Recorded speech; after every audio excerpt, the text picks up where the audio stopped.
Hi, everybody, and welcome to our webinar today, brought to you by Alvaria and Design, where we will discuss the changing face of workforce management and how organisations need to adapt to our changing environment. It's probably never been more important than now to rethink workforce management and the strategic role that it plays in your organisation's success. In the spirit of reconciliation, Auscontact acknowledges the traditional custodians of country throughout Australia and their connections to land, sea, and community. We pay our respects to their elders past and present and extend that respect to all Aboriginal and Torres Strait Islander peoples here today.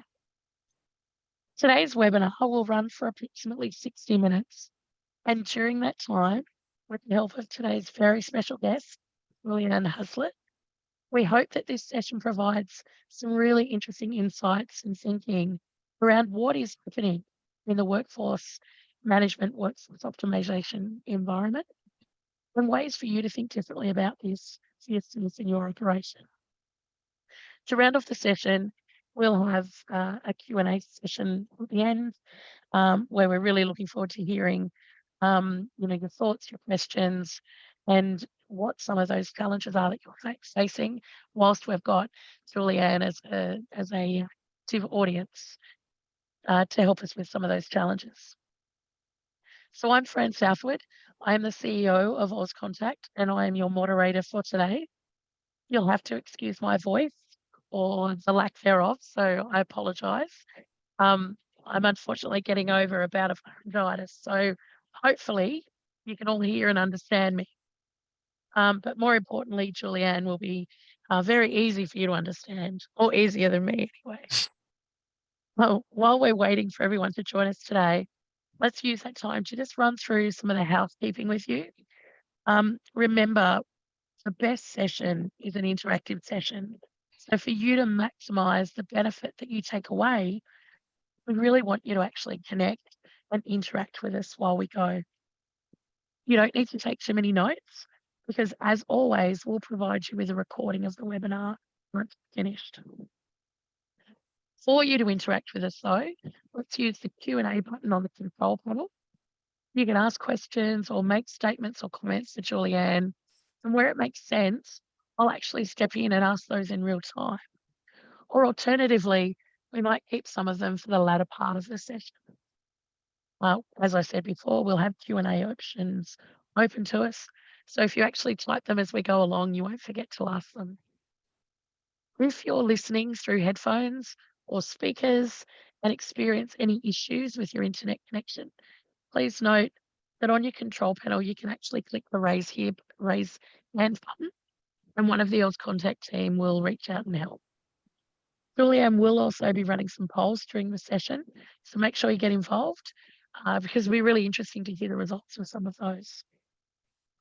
I'd now like to introduce our speaker for today. As I said earlier, we are very, very lucky to have heading up this session Julie-Anne Hazlett, who is the head of workforce optimization and strategy at Core Design. Julie-Anne, I'm going to hand over to you to give us a little bit of insight into you before we get kicking off with our fantastic session today. Thank you. My name's Julie-Anne, as I've just been introduced. I work for Call Design. I have been in workforce management for about 25 years. I have worked in various different countries. As you can tell, my accent is not Australian, so I moved here actually about 20 years ago, and I have worked with many organisations. I'm sure some of you are listening today that I have worked with. Perhaps I've taught you workforce planning over the years. So I've got quite a bit of experience, and I've seen a lot of change in the industry since I began 25 years ago, and that's what we're here to talk about today. So the world is changing, and it's changing really, really quickly. We're, depending on what you look at and which studies you read, we are entering the 5th industrial revolution. An industrial revolution is basically a period of significant technological and societal change that began late in the 18th century. Each stage is marked by different advancements in technology, industry, and societal organization. The first industrial revolution took place back around 1780, and it introduced the steam engine, which increased productivity and paved the way for mechanical production. Then the next one harnessed electricity and oil, and the development of the phone and radio, which basically changed our communication. And this saw a period rise towards mass production. The third revolution was in the 1970s or around then, depending, again, different studies have slightly different dates, but the dates are around the same time.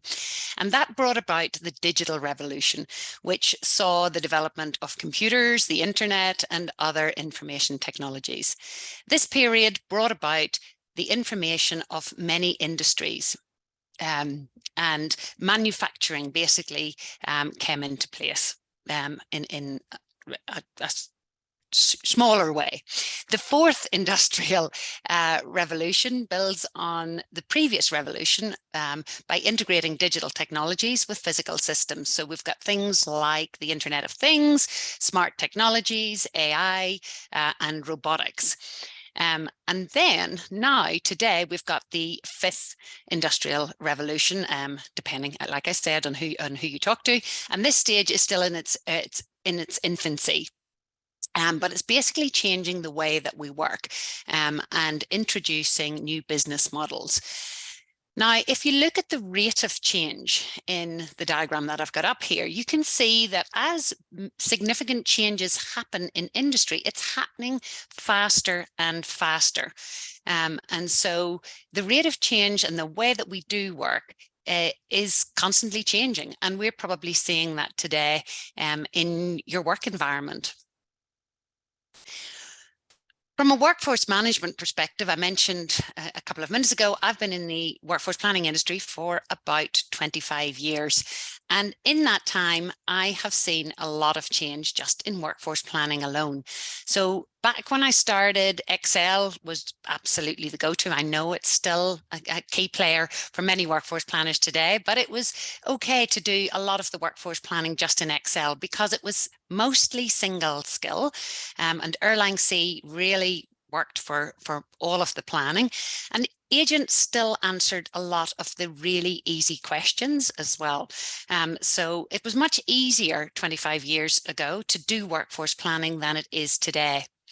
But with the introduction of self-service, many of the easy calls have been removed. And as a result, agents have become it's become a much more stressful job, and AHT has increased, and the complexity of calls has also increased. There's also a change in service levels. So especially since COVID, you've probably seen that service levels are starting to get longer. So previously, many years ago, 80-20 was kind of a standard that was talked about a lot, and a lot of contact centers used that as one of their metrics. But today we are seeing things like 60% in 120 seconds, 70% in 30 seconds is quite common.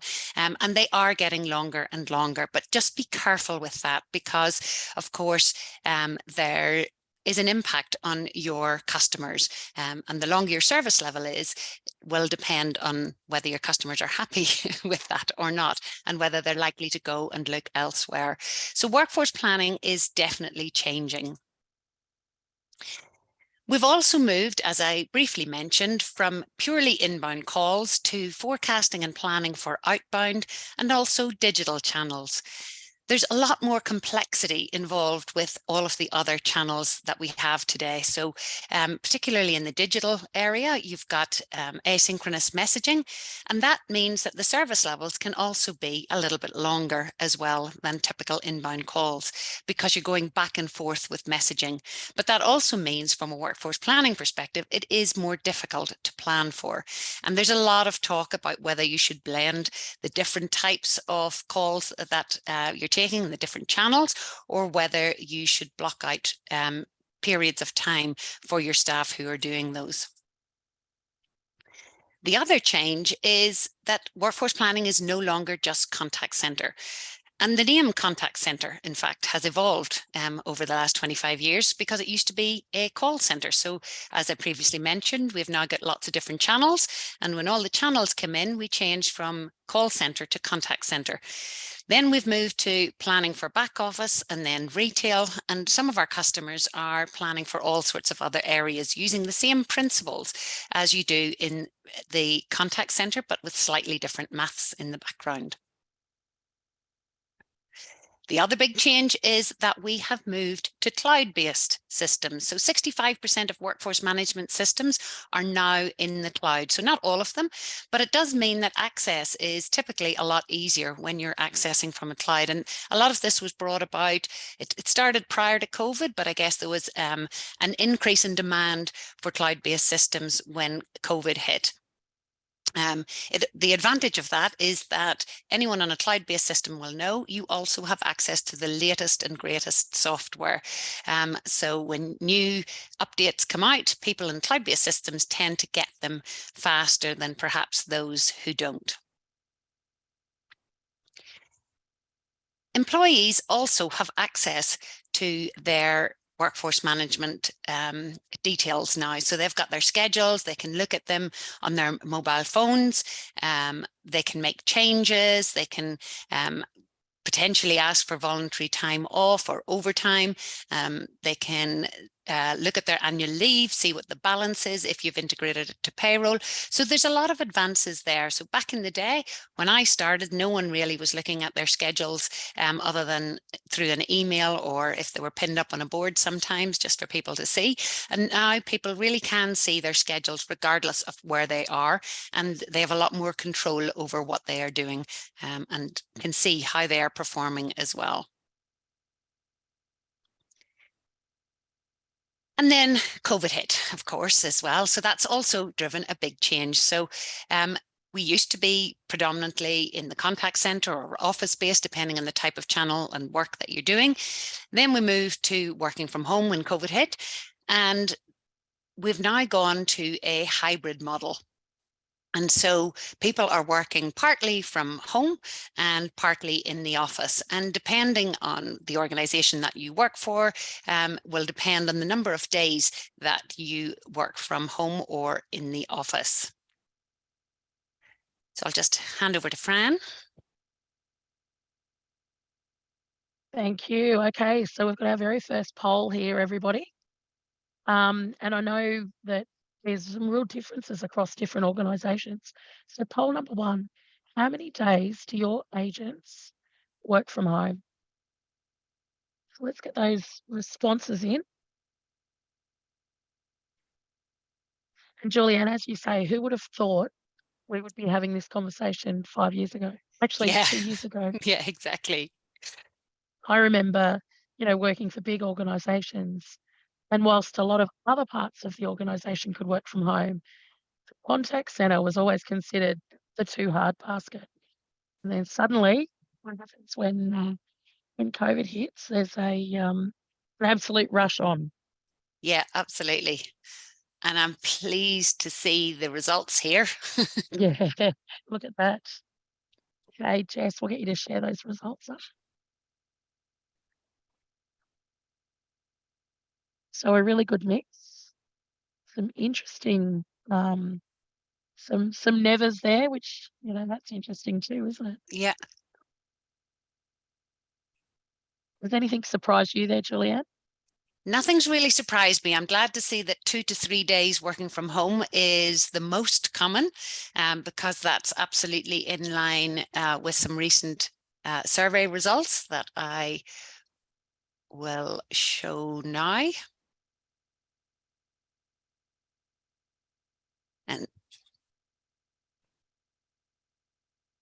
And this is not quite hot off the press. It's actually too hot to even be off the press. Yeah, not quite out yet. We're giving you a sneak preview here, and so you can see just that frontline agents, the predominant number of days that they work from home is between 2 and 3 days. But you can see that regardless of what your role in the contact center is, it's really between 2 and 3 days are work from home, and the rest are in the contact center. That's really what the results are showing right across the board. So I'm glad that our poll showed exactly the same thing and is in line with that.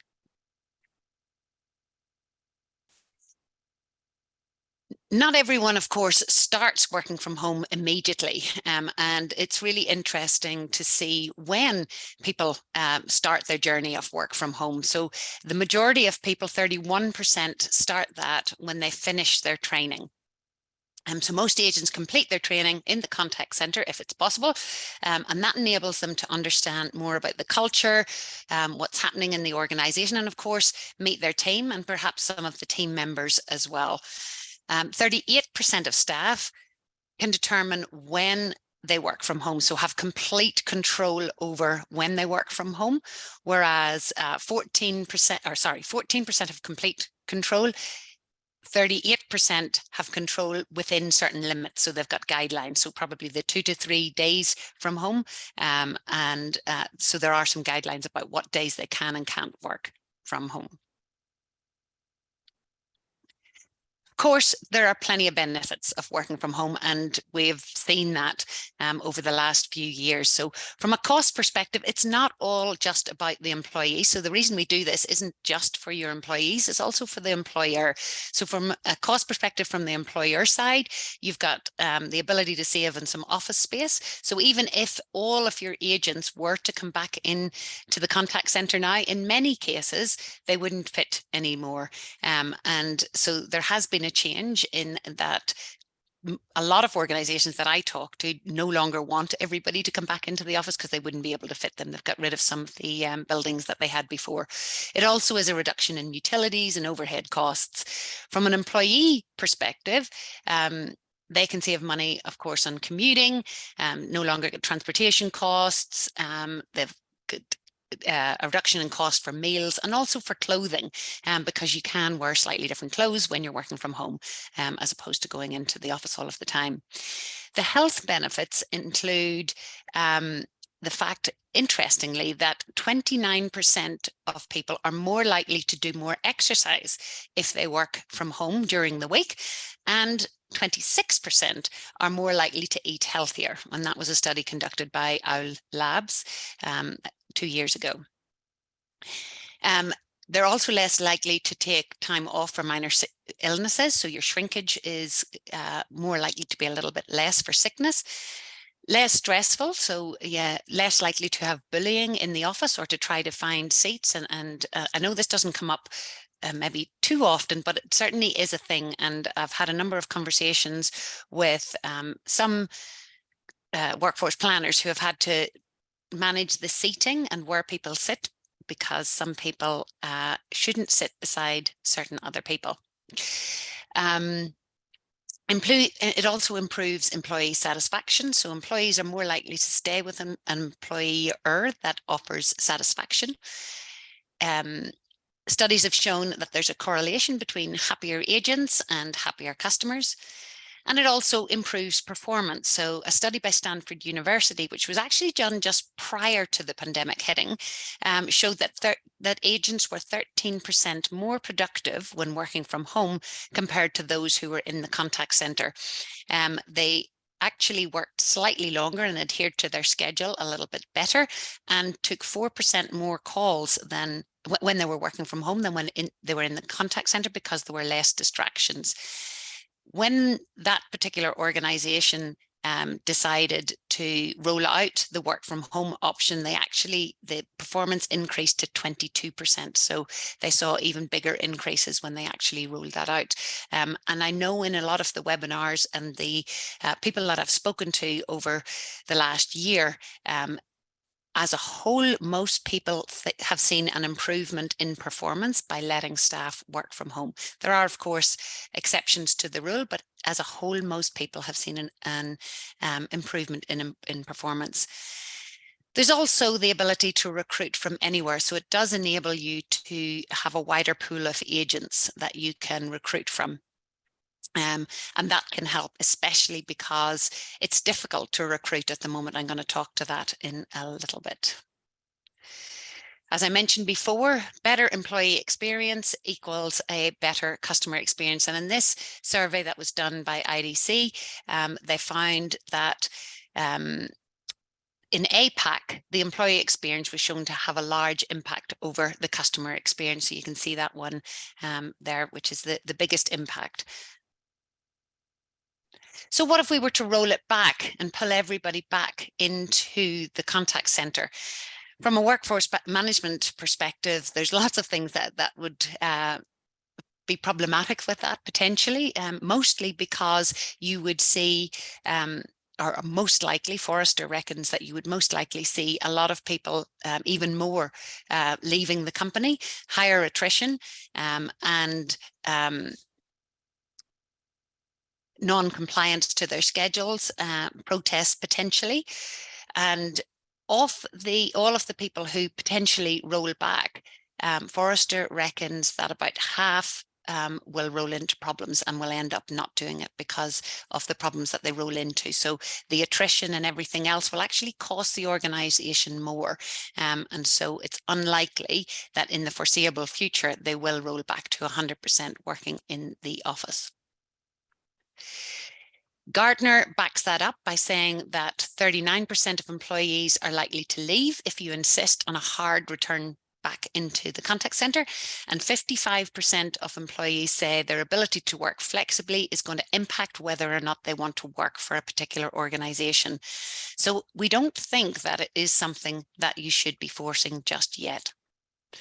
If you look at the Australian unemployment rate over the last few years, you can see that it is lower than it has been for many years.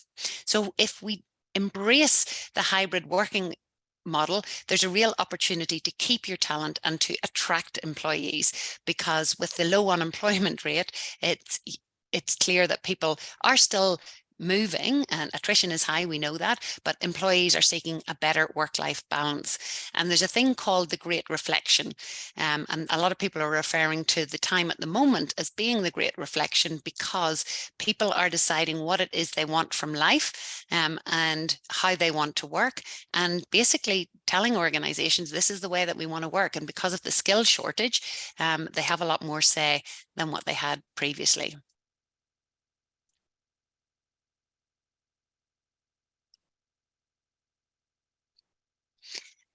Acknowledging that while unemployment is low, attrition and recruitment are still the two biggest challenges for workforce planners. This underlines the importance of focusing on the employee experience in order to retain your talent. And I'm sure all of you on this call agree. I should have done a poll to see who is experiencing or struggling to get staff at the moment. So at Call Design, whenever we advertised for staff, we used to get dozens of applications, and today we're only seeing a few come in with that. And with everybody that I speak to, all of the different workforce planners seem to be having difficulty hiring people at the moment, and keeping staff is also difficult. So contact volumes are increasing, however, across the board. And when I speak to the workforce planners, there's still a need to recruit. It's just finding the staff. And it doesn't matter that you've got a wider pool to be able to recruit from. It's just really hard to get the staff and to keep them.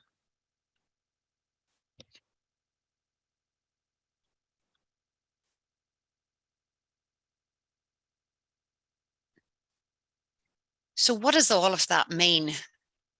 If the hybrid working model is here to stay, then Gartner suggests that we need to do the following. They reckon that we need to empower our staff and give them more control over where they work, and that will help people want to stay with any particular organization. They believe that we need to evolve the organizational culture to maximize the benefits of hybrid working. So really looking into that to see what are the benefits of it for your organization and how does it work for you. Developing and promoting the skills of your managers is also really important, because it's completely different skills to manage a team that is working remotely as opposed to in the contact center. And of course, you need the technology in order to do that. So investing in technology is really important. And developing the skills for your employees when they don't have a team leader with them all of the time. How do you know if someone is struggling? How can you see that from a team leader perspective, but also from an agent perspective? How managing and monitoring what people are doing becomes a little bit difficult when you can't see people face to face all of the time. By doing that, you're going to create a hybrid post-pandemic workforce strategy.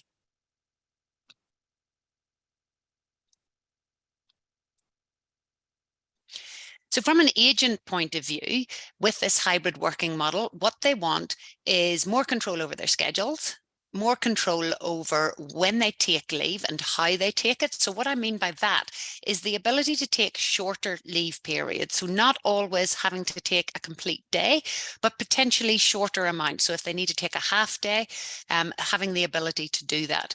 And with the options, if you have a workforce planning system and a mobile app, it does become easier for staff to take shorter amounts of leave. They also want acknowledgement, and they are the face of your company. So it's really important that you remember that, and that they are given the respect that they should get, because that's what they want. And being able to have that acknowledgement day by day that they're doing a great job. It is stressful. They're monitored and measured and all of these things, and recognition for the fact that it is a difficult job, but also then developing them and investing in their in opportunities for them going forward. And some of the ways you can do this is with some tools like gamification, for example, in order to make it a little bit more fun with the development opportunity. So it doesn't always mean that you have to promote somebody to be a team leader or move into workforce planner or even be the contact center manager. Not everybody wants promotion as such, but they do want development and acknowledgement of the things that they do. And gamification is a great way to do that. When asked about different types of schedules that agents could work, Faux Media presented these as the top future working trends. 4-day work weeks are great. And I have a lot of friends now who are on 4-day work weeks and working longer hours, of course, for the same money, but on 4 days per week as opposed to 5 days. Now, with the different changing models of forecasting, that might work better for some of your agents if you run some of the tests to see, is that better for your contact center? Increased flexible options for your staff that don't require them to be in an office. You can see that that's also key. And being able to work from anywhere. So these are the top challenges coming up over and over again, regardless of who has done the survey and where it was done. And on a global scale, agents want to work from home, they want flexibility, and they want different types of schedules. So not maybe what we've traditionally always worked. Does anyone have any questions or have anything that they're offering that they've seen a real improvement in engagement with?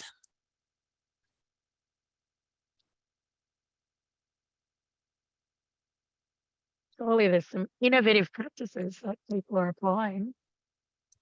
I know, Julie-Anne, I used to always say contact center felt like it was the cult of the organization because it always had, that feeling and that buzz and that vibe.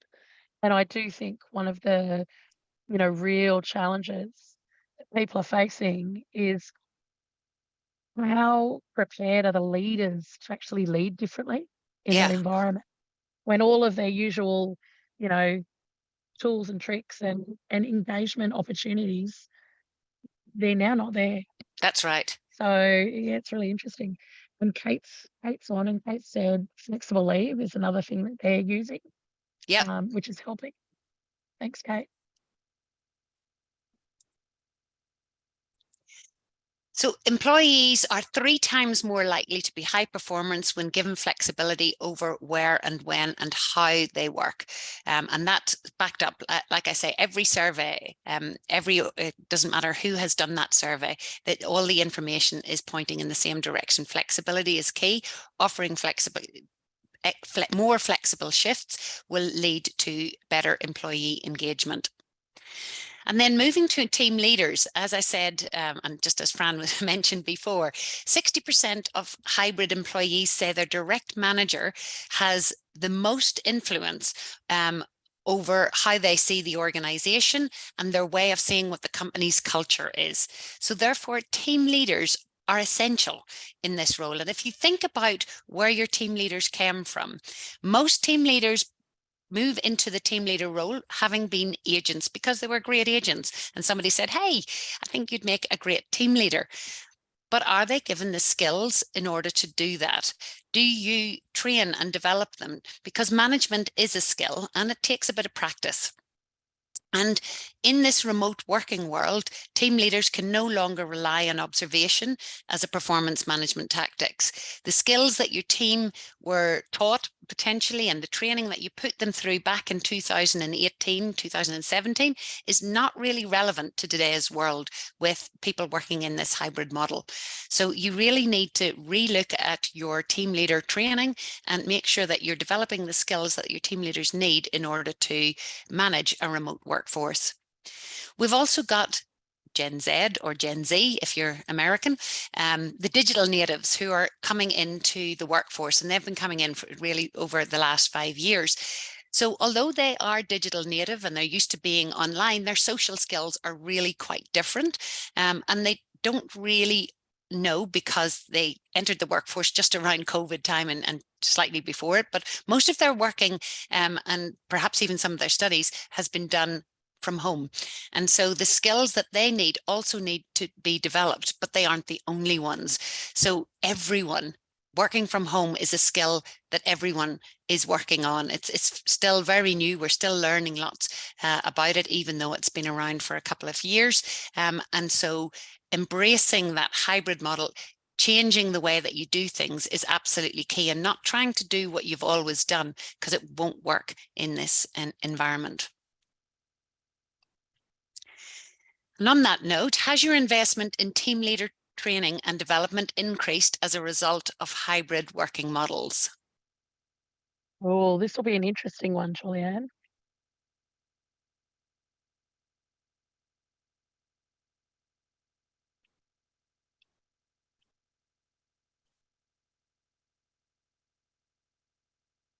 Well, the yeses are catching, but this is going to land where I think it's going to land. It's close. It's actually closer than I It's closer thought. than I thought. Yeah. Definitely closer than I thought, which is great.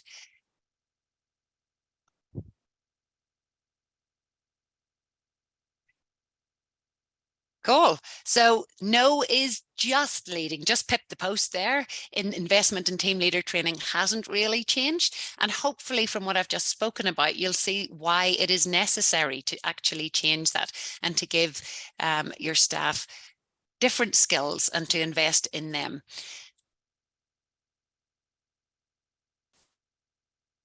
I think, Julie-Anne, the other really topical thing at the moment is the impact of the changes to legislation, which mean psychosocial risks in the workplace are actually a bigger liability for your organisation and yourselves than ever before. There's some real challenges with even understanding what that means, but it goes right down into, the design of your work, Yeah. how you get people to do it. All of that actually constitutes liability under the new legislation. Yeah. Yeah. It's there's some big changes coming. There is a question here. Oh, yeah. From Alana, and it's asking if we've got any tips on improving that office workplace culture and maintaining that hybrid model. And Alana, it's a really good question because I know with a lot of members I speak to, they'll say to me, but Fran, we're bringing them back because it's all about collaboration, or it's all about, the social sides and getting back into the office and engaging. And their staff, okay, yep, no worries, I'll come back in. And they turn up to an empty office and they actually don't talk to anyone. So it's really important to get the reason and the driver and the narrative that's actually being used match up with that experience that your staff then has when they do come back. So I think it's not as easy as saying, we're coming back 3 days because we think it's important to your social skill, your social aspects of work. But what Yeah. else are we doing to make sure that actually plays out? Yeah, and I guess it's what I have seen people doing is um, having drinks after work on certain days, breakfasts, lunches, all the usual things that maybe happened from time to time, but really encouraging people to come back on particular days and offering things on those days so that people tend to come into the office on whatever day is selected for that team, because it's also important for the team leader really to be there as well if you've got a lot of your team coming in on a particular day, so that you can share experiences and learn from each other if that's why you're bringing everyone in. There's a few comments here in that same vein because agree that whole anchor day is definitely playing out well for some.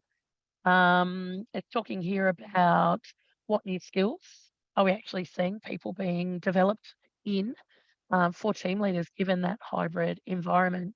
And you're probably seeing lots.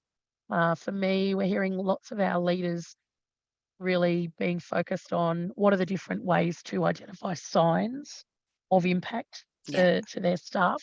It's also making some organizations rethink size numbers, um, because if you actually have to use a different set of skills as a leader to identify problems, issues, the unspoken, Yeah, you need more time. silent quitting is Silent quitting, yeah, yeah. yeah.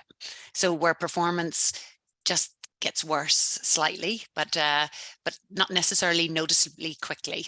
But there's no improvement, and just people become disengaged. Are you hearing of much tailored training for team leaders? Because I think, if you think about some of the nuanced reporting you see in the workforce management space, there's some indicators there that are different as far as what we need to pick up on. And I'm not seeing a whole lot yet. Yet, I What stress. we have seen, Yeah, yeah, so we I'm not doing a sales pitch here, but we offer no, no. a WFM for team leaders course, and we have seen a much greater uptake in that in the last couple of years.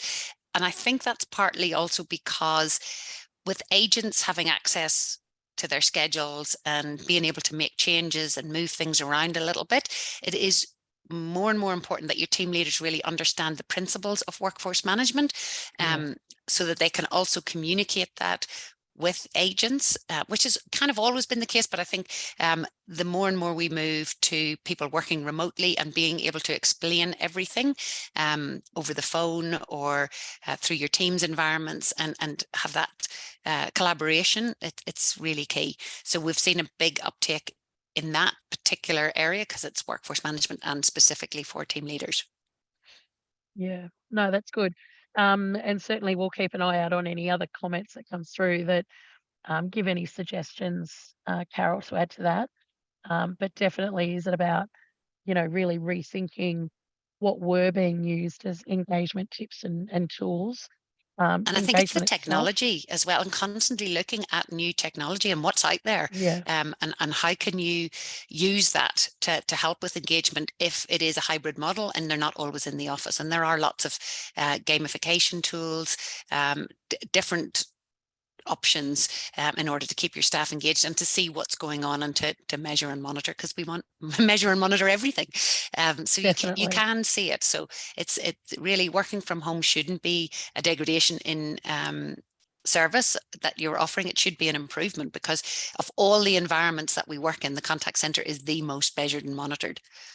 Absolutely. Kate's got a comment here about seeing increased leader burnout. And Kate, I think you're right, but it's interesting. I think the hybrid model means there's nowhere to hide for a team leader as well, which is not only about the team leader, but about the support and care and development that is in place for that team leader and for the team leader as a group. But we are definitely seeing burnout like never before. And again, if we go back to burnout is a key contributor under psychosocial risks that we have a lot more responsibility for, there's got to be some new thinking around how do we solve and how do we deal with it. Yeah. You're And I not going to think get going rid back of to your it, point but about smaller teams is key to that. definitely. So And Jay's yes. just got a comment there saying they're doing more task-specific training and opening up some of those external tools such as Udemy as further support. So thanks, Jay. So if you invest in your team leaders and in your agents, 63% said they are willing to go above and beyond. So if you invest in your people, then you'll get the return. And from a workforce management perspective, then what has changed and what do you need to think about when it comes to the hybrid model?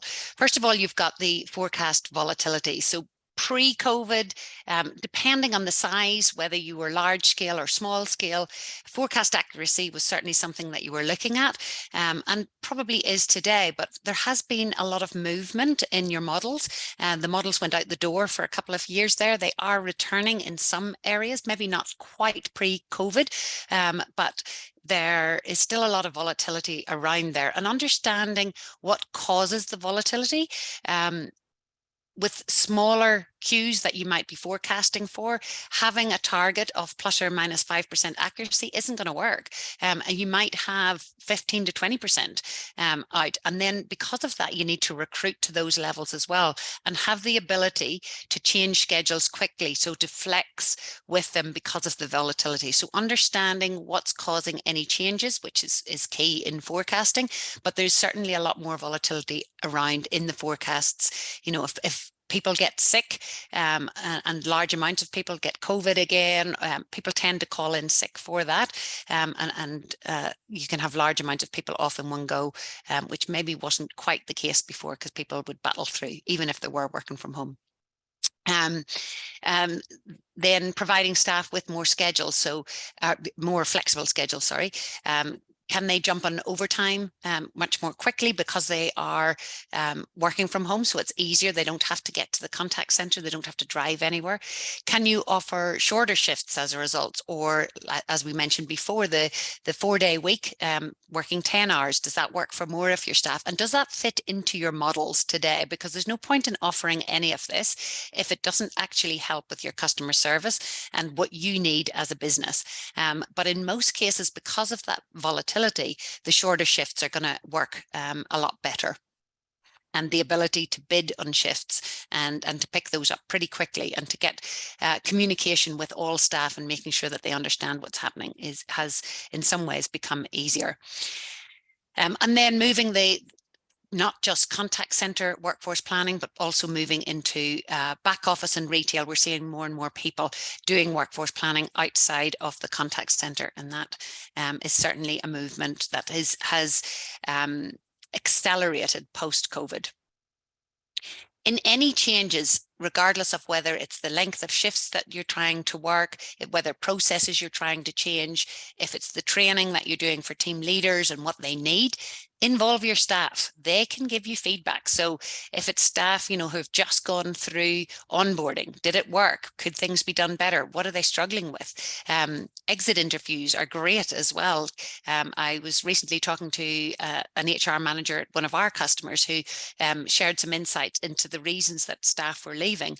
And that's great from a workforce management perspective, because a lot of that insight will help you in building better schedules and communicating with your staff. Also hiring and recruiting and making sure that you are recruiting the right people to begin with, because that's a big thing as well.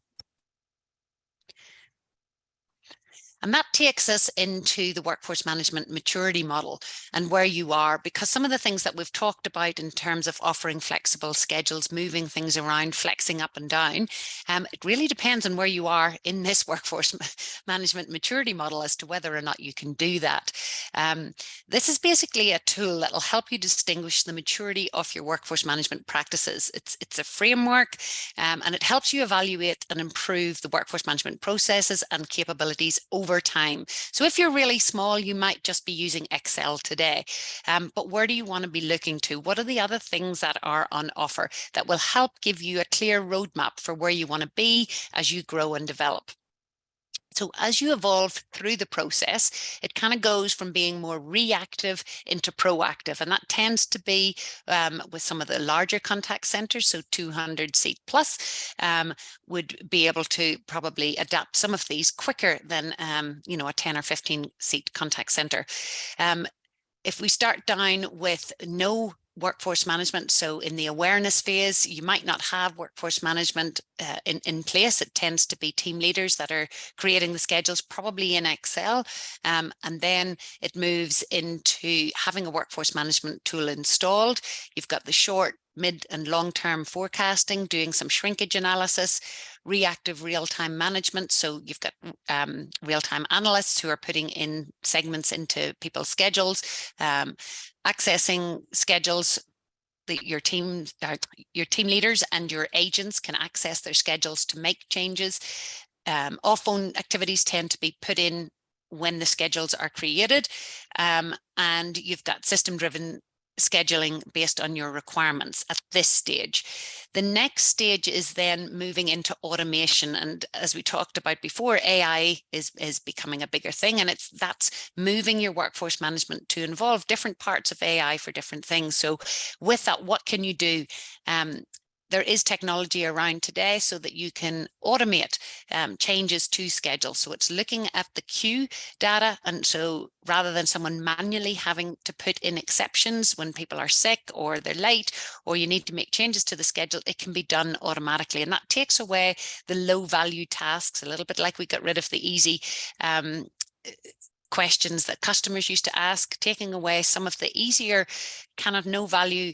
Well, they do add value, they need to be done, but it's not overly exciting for someone to sit and enter exceptions all day, and sometimes they get delayed, whereas if that can be automated, they're in the schedule straight away, and your workforce plan is up to date, it's accurate, it's showing you what is happening immediately. You can also monitor things like when an agent is stuck and the AHT gets a little bit longer. So you can have agent assist with that, and so it can let the team leader know that someone is stuck in a call immediately and prompt them to help the agent. And you can also deliver short snippets of training and coaching in times where there is a lull in calls, and that really helps to engage your staff and to make them feel that you're more invested in them, because you can offer that more ad hoc. And then the optimization piece, which really moves into the employee first, is where you gamify some of the coaching and training and provide your staff with the ability to see all of their metrics, regardless of what role they're in. So it's role-specific performance management. You've got enterprise-wide workforce management happening, and employees have more control over their schedule, so they can make changes. If they need to go to the doctor, for example, they might be able to move their schedule to start at a later time that works for the business, but then they have to give that time back. So it's not like they work less hours, essentially, and they work the same time, but they're having the ability to flex their schedules forward or backward a little bit to meet business needs, but also meet their needs, helps to drive engagement. So we're really in that employee first approach, it's really giving your staff a lot more ability to make changes to their schedules based on rules that you have configured and that you say are important. So many CEOs are still predicting a skill shortage in employment levels to remain high. Companies that put people first are going to find it easier to hire. So embracing some of these things that we've talked about, really putting the employee first is key. As I said, it's the great reflection at the moment, and people are really thinking about what that work-life balance is. And the more that you can embrace that, and even in this hybrid model, offering and looking at what it is when you come into the office, as Fran said, but also looking at the things that you can do for your staff to give them more flexibility and choice in when they are working, it's absolutely essential. And of course, if you look after your staff, the key thing is they'll also look after your customers. So it's happy staff, happy customers at the end of the day. Does anyone have any questions?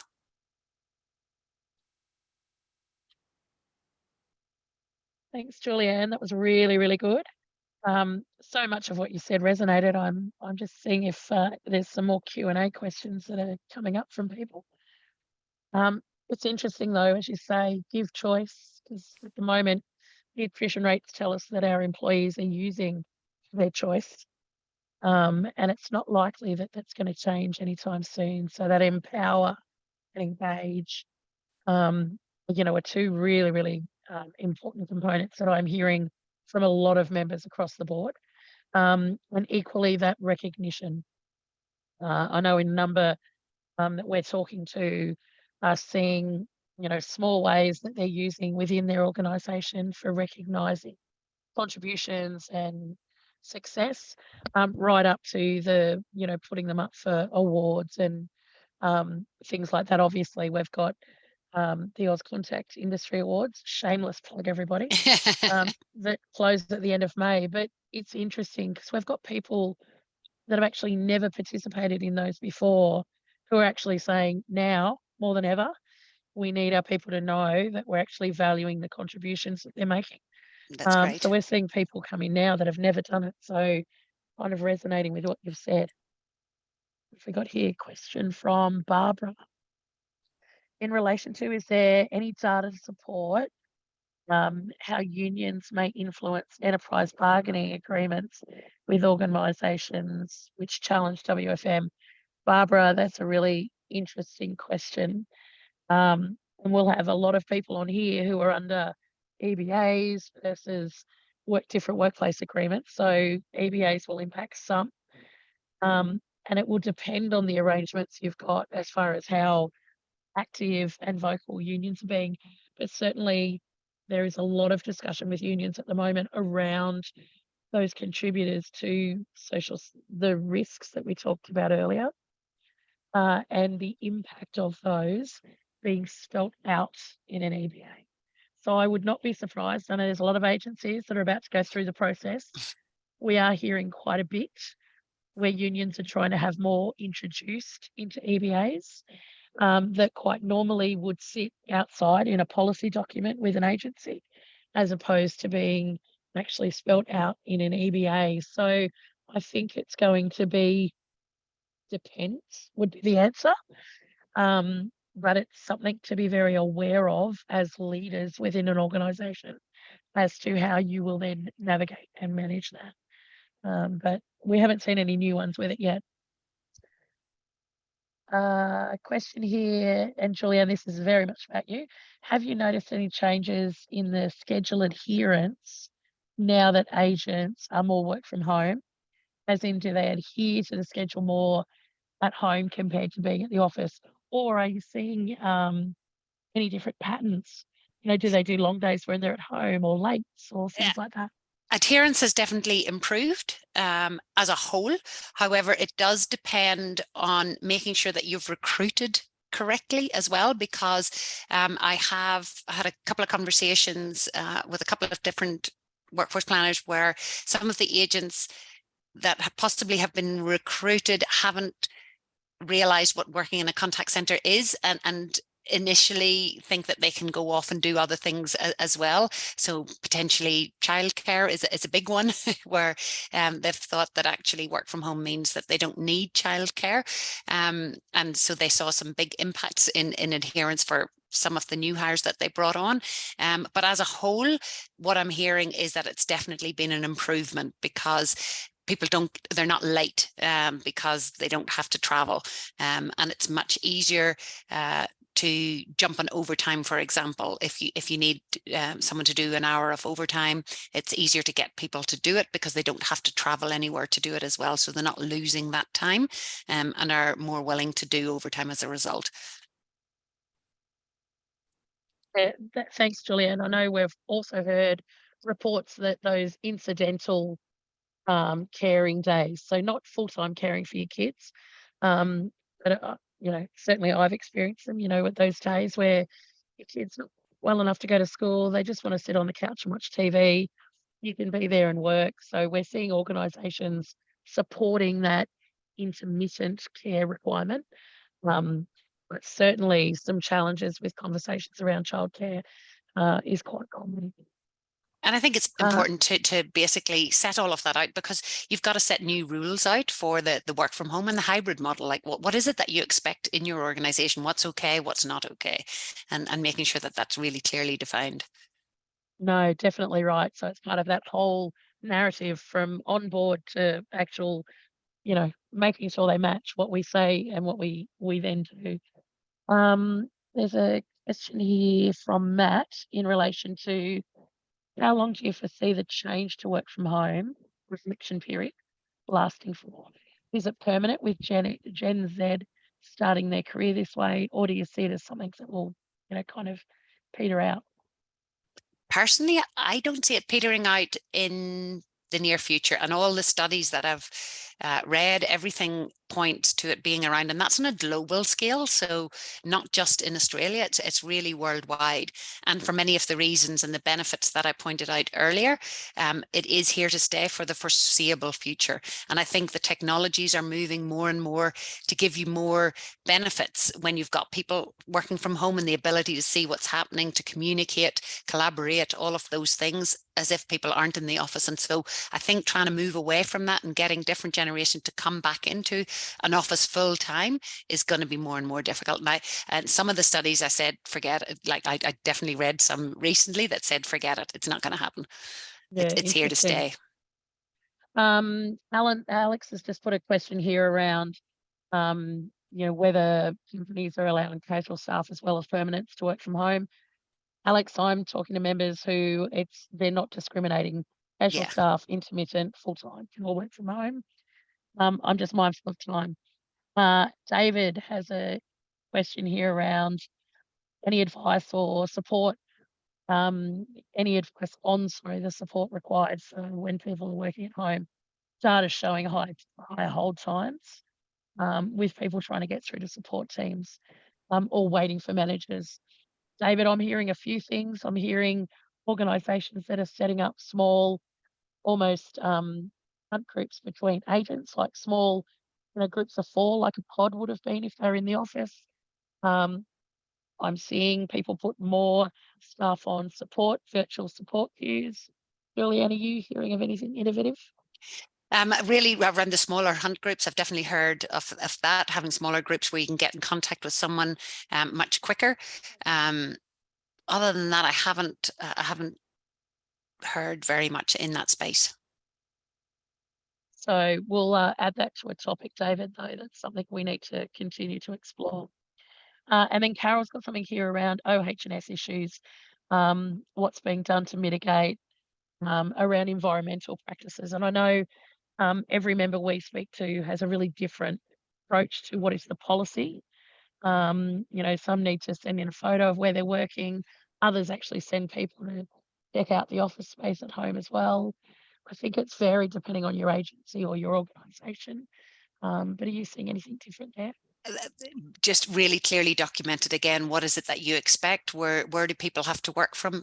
More organizations, you have to have a clear workspace that I've heard of, and I've heard a lot of people having to send the photo in of what it looks like, but making sure that you've got a room or a space that is 100% dedicated for working. And then what you supply as well really depends on the organization. What tools you give your staff, that changes. And I know that that's in your report that's coming soon. There's some stats on that. I did see it. Definitely. And I think you're right. I think certainly in some of the larger organisations I've spoken to, Carol, they haven't yet seen huge increases in OHS injuries coming from work from home, but it is expected to see that play out. It's more of a longitudinal position, though, as you can imagine. It's going to be, becoming more apparent, which is why it's even more important for us to understand what are some of those risks and how do we mitigate them, and actually where does the liability sit? So what are people signing up for when they say I'm going to be working from home?